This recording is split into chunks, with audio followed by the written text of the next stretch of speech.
Hoy 18 de enero celebramos a San Juan de Ribera, arzobispo de Valencia. Nació en la ciudad de Sevilla, España. Su padre era virrey de Nápoles. Creció sin el amor materno, porque la madre murió cuando él era todavía muy niño. Pero en sus familiares aprendió los más admirables ejemplos de santidad. En su casa se repartían grandes limosnas a los pobres y se ayudaba a muchísimos enfermos muy abandonados. A una familiar suya, Teresa Enríquez, la llamaban la loca por el Santísimo Sacramento, porque buscaba las mejores uvas de la región para fabricar el vino de la Santa Misa y escogía los mejores trigos para hacer las hostias y trataba de entusiasmar a todos por la Eucaristía.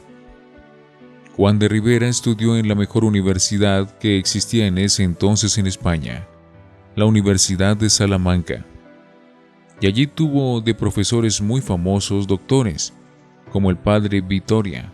El arzobispo de Granada escribió después: cuando don Juan de Ribera fue a Salamanca a estudiar, yo era también estudiante allí, pero en un curso superior y de mayor edad que él, y pude constatar que era un estudiante santo y que no se dejó contaminar con las malas costumbres de los malos estudiantes. Joven obispo.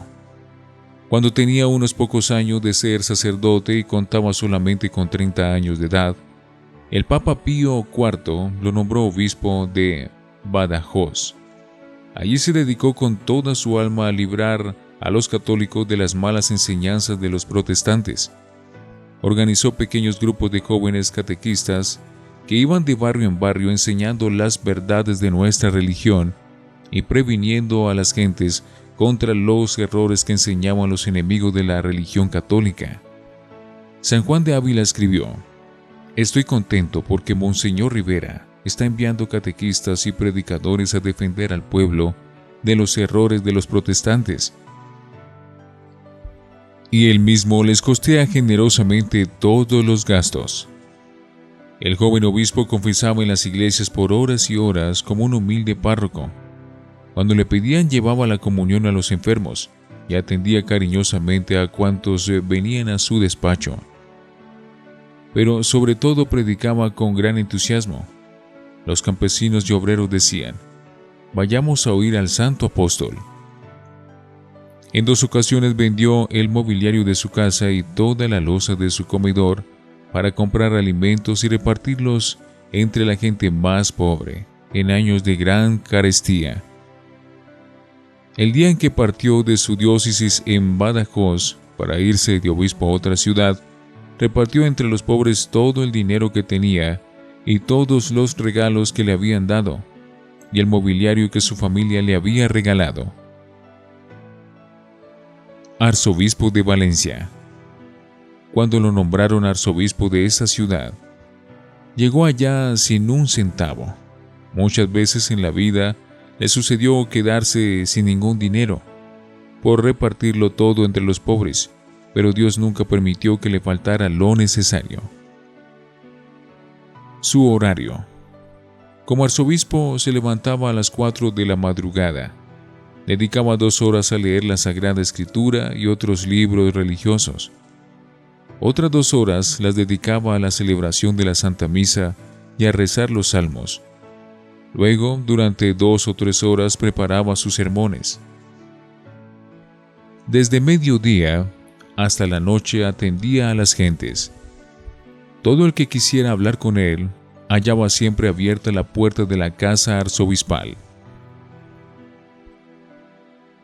Visitó 11 veces las 290 parroquias rurales de su arzobispado, hasta los sitios más alejados y de más peligrosos caminos. Allá llegaba a evangelizar y a visitar a sus fieles católicos y a administrar el sacramento de la confirmación. Después de emplear todo el día en predicar, en confirmar y en atender a la gente, los párrocos notaban que en cada parroquia se quedaba hasta altas horas de la noche estudiando libros religiosos. Desde 1569 hasta 1610, hizo 2.715 visitas pastorales a las parroquias y los resultados de esas visitas los dejó en 91 volúmenes con 91.000 páginas.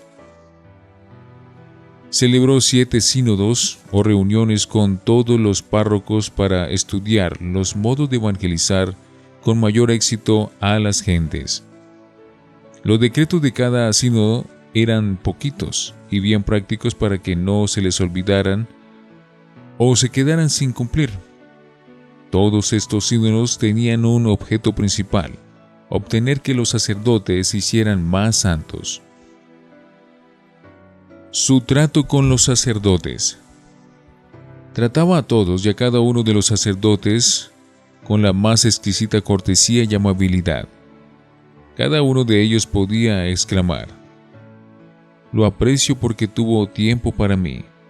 Cada año les hacía dedicar unos 10 días en silencio para hacer retiros espirituales. Siempre les advertía francamente los errores que habían de corregir, pero las correcciones las hacía en privado y lejos de los demás. A un joven sacerdote que iba a comenzar a confesar y a dar dirección espiritual le dijo: «Mire, hijo, que usted es muy mozo y su oficio es peligroso». Y es que él mismo, recién ordenado de sacerdote, tuvo sus peligros. Un día una joven penitente, con pretexto de que se iba a confesar, le declaró que estaba enamorada de él.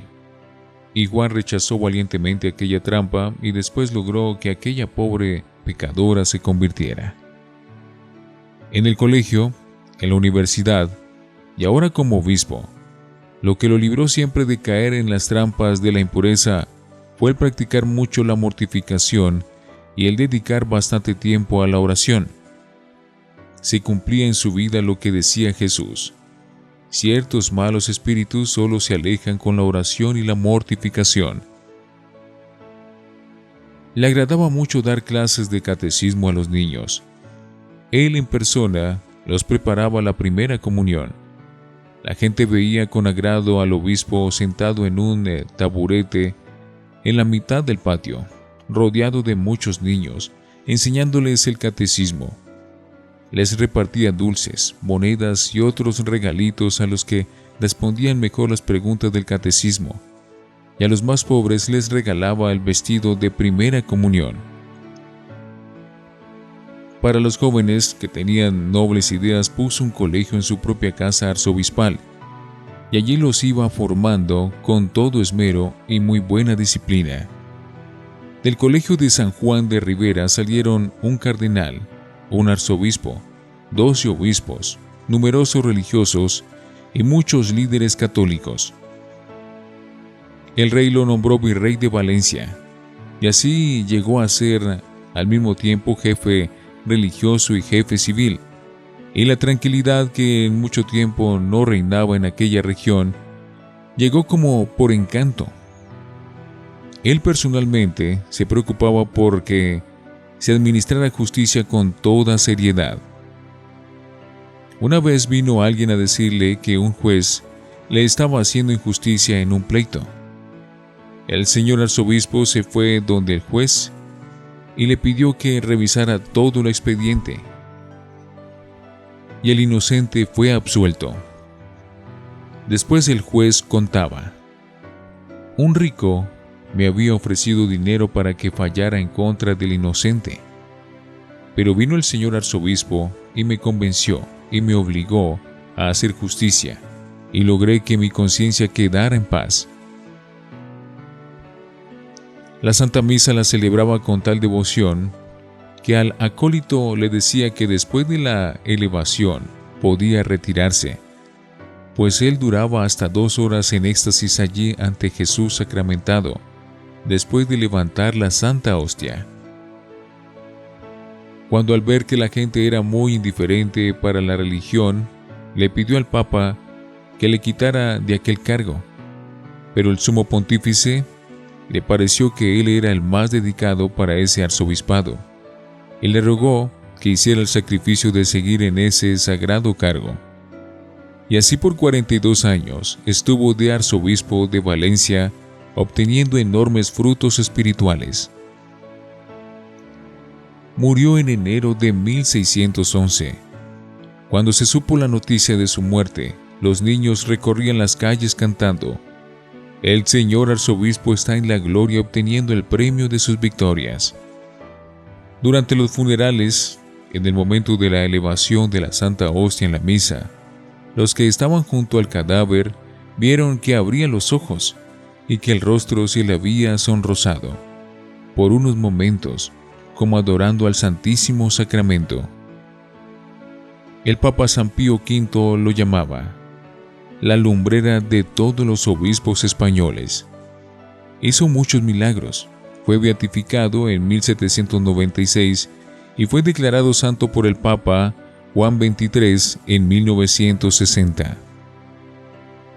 San Juan de Ribera ruega por los universitarios, por los colegiales, por los sacerdotes y los obispos, para que se vuelvan santos y salgan vencedores de los ataques de los enemigos de la salvación. San Juan de Ribera ruega por nosotros.